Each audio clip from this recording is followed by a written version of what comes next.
파기환송심의 형량은 과연 어떻게 될까요? A 변호사, 벌금 100만 원 이상의 유죄 선고 가능성이 크다.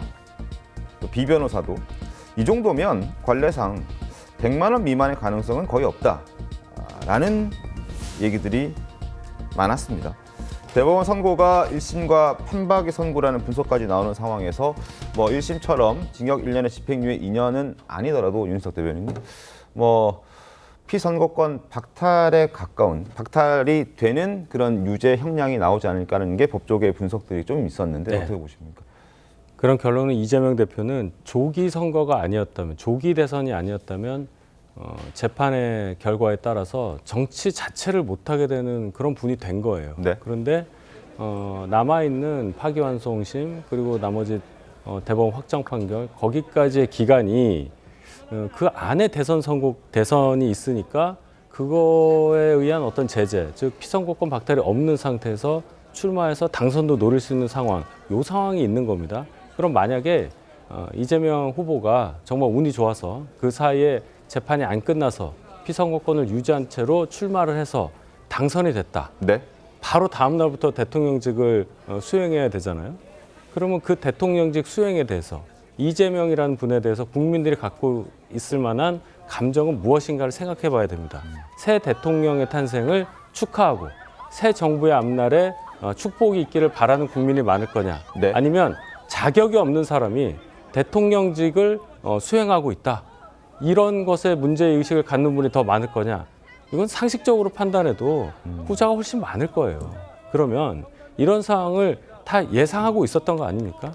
3월 26일 날 2심에서 이례적으로 다 전부 무죄가 나왔을 때도 대법원에서는 바뀔 수 있는 가능성이 큰 거고 네. 더군다나 이재명 대표는 이 재판 말고도 4개의 재판을 더 받고 있습니다. 네. 백현동 관련해서는 다른 재판에 관련돼 있는 것이기 때문에 이런 얘기를 한 거라고 우리는 보고 있어요.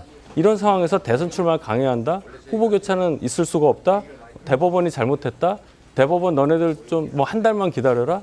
이런 이야기하는 민주당이 어떻게 이성적이고 권력의 행사를 자제하고 있는 당인가? 제가 계속 되묻고 싶은 겁니다. 이 지점에서. 네. 김지욱 대변인님, 그리고 사실 법조계에서도 저런 얘기를 하는 것은 과거 동종 범행 벌금형이 있기도 했었고, 그리고 이게 파급력이 큰 TV에서 이렇게 얘기했다는 부분도 중형 이제 조금 더 형이 무거워질 수 있는 사유가 된다.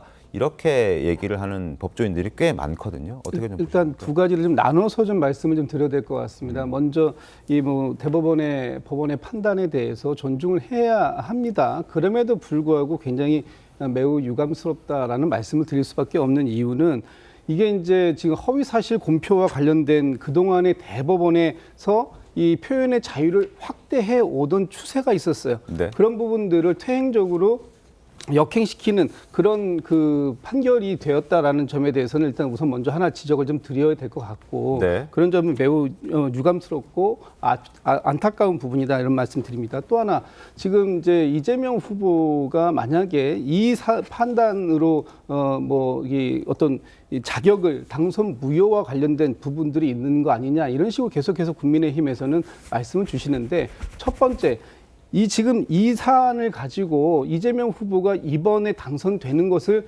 서서히 영향을 줄 수 있는가? 전 줄 수 없다고 봅니다. 왜냐하면 이 공직선거법 제264조에 보면 당선이 무효된다라는 뜻은 당해 선거에서의 범죄에 한해서예요. 그러면 이 범죄가 언제 있었던 겁니까? 설령 유죄를 인정한다 치더라도 이것은 지난 대선에서 있었던 판결입니다. 그렇기 때문에 일단 이거 가지고 당선 무효가 될 수 없다는 말씀드리고 또 하나는 그러면 이게 지금 피선거권을 상실하는 것에 의해서 무효가 될 수 있다. 지금 또 이렇게 주장을 하시는데 이건 역시도 공선법 제192조에 보면 선거일에 피선거권이 없는 자는 당선인이 될 수 없습니다. 그런데 이미 선거일에 6월 3일이죠.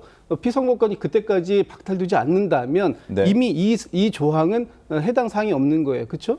두 번째, 당선인이 임기 개시 전에 피선거권이 없게 된 때에는 당선의 효력이 상실된다 이렇게 되어 있습니다. 그런데 6월 3일 날 선거가 끝나고 6월 4일이면 당선인은 바로 임기가 개시됩니다. 그렇기 때문에 그 이후에 나오는 판결에 대해서도 이 부분을 적용할 수 없습니다. 그래서 피선거권과 관련돼서 그 효력이 상실된다. 그러니까 자격이 없다. 무자격자다. 이렇게 말씀하시는 건 이건 법에 대한 취지를 제대로 이해 못하신 걸 보고 결론적으로 말씀드려서 이재명 후보가 많은 사법 리스크가 있다. 이렇게 말씀을 주세요. 그래서 신뢰에 문제가 있을 것이다라고 말씀 주시는데 그런 부분들을 지금 국민들이 모르고 계실 것이냐 다 알고선 투표하시는 겁니다. 그럼에도 불구하고 이재명 후보에게 당선 가능한 그런 표를 줬다라는 것은 그 투표권자들, 유권자들의 주권이 이재명 후보에게 투영된 것이에요. 그렇다면 물론 반대한 분들도 계셨을지 모르겠습니다만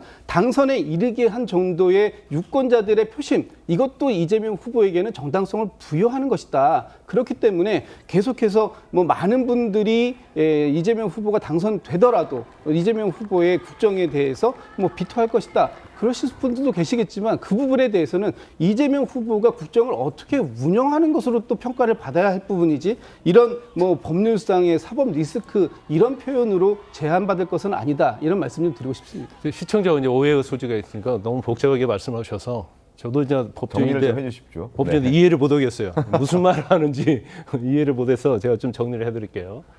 일단은요.